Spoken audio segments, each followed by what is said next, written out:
चलिए अब यहाँ से शुरू करते हैं लगभग 7 मिनटों के लिए चार्ट स्कैन। याद रखिएगा अपोलो हॉस्पिटल कल अपने करियर के हाईएस्ट लेवल पर बंद हुआ था, इस पर बातचीत नहीं करेंगे। और कुछ अगर आप देखें दूसरी श्रेणी के स्टॉक्स पे आते हैं, मारुति, M&M, टाटा मोटर्स, ये दिन के सर्वोच्च दरों पे बंद हुए थे, काफी स्ट्रॉन्ग अगर आप देखें कन्विक्शन बाजार को इस पे था भी। मानस, अगर इनमें से एक ट्रेड आज भी कैरी करना हो, और स्पेशली अगर आप देखें जिस प्रकार का मूव कल मारुति ने दिया था, M&M बाद में स्लाइड हुआ था थोड़ा सा, लेकिन इनिशियली अगर आप देखें काफी स्ट्रॉन्ग मूव था यहाँ पर। आप क्या चेज करेंगे ऑटो में आज? ऑलरेडी हमने 2 दिन में बहुत ही बढ़िया मूव देख लिया, तो वहां पर अब वीकनेस नहीं है, आप बिल्कुल बने रह सकते हैं। चार्ट बेहतरीन लगते हैं, लेकिन एक फ्रेश ट्रेड ले रहा होगा तो डेफिनेटली टाटा मोटर्स की तरफ होगा, क्योंकि टाटा मोटर्स ने जस्ट अभी ब्रेकआउट दिया है और मेरा समझना है कि इस ब्रेकआउट के बाद करीब 60-70 रुपए का आपको जरूर देखने को मिलेगा। तो जो इंट्राडे करेक्शन देखने को मिला था उसमें खरीदारी करिए, 514 रुपए के नीचे स्टॉप लॉस रखिए और कम से कम 560-565 के टारगेट सेट करिए।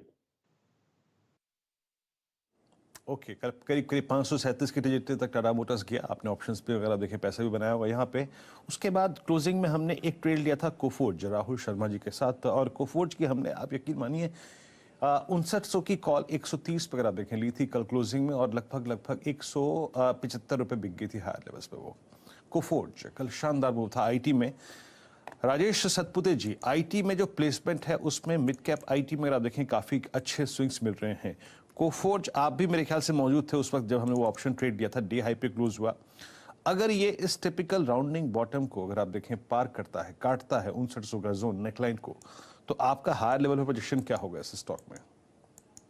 वीरेंद्र, काउंटर डेफिनेटली स्ट्रांग है। मुझे लगता है ये 6000 के आसपास का इसका पहला पड़ाव होगा, लेकिन अगर 6000 निकलता है तो फिर इन दैट केस एक बड़ा टारगेट अनफोल्ड करता है, कम से कम 500 रुपीज प्लस पोजिशनली।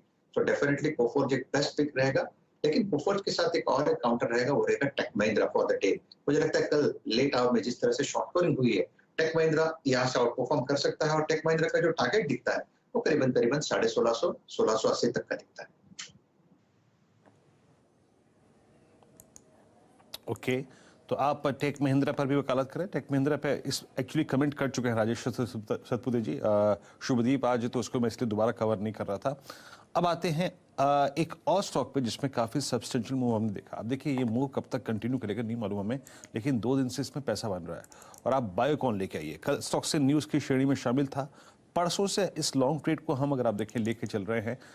कल जाके जहां पर इसने स्ट्राइक किया, आज एक बड़ा क्रिटिकल डे है इसके लिए। क्यों?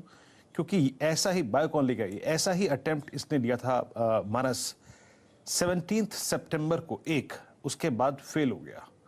तो कल जिसके पास लॉन्ग पड़ी थी 377, 200 डे एक्सपोनेंशियल मूविंग एवरेज के ऊपर आपको और कितने स्विंग की अपेक्षा है?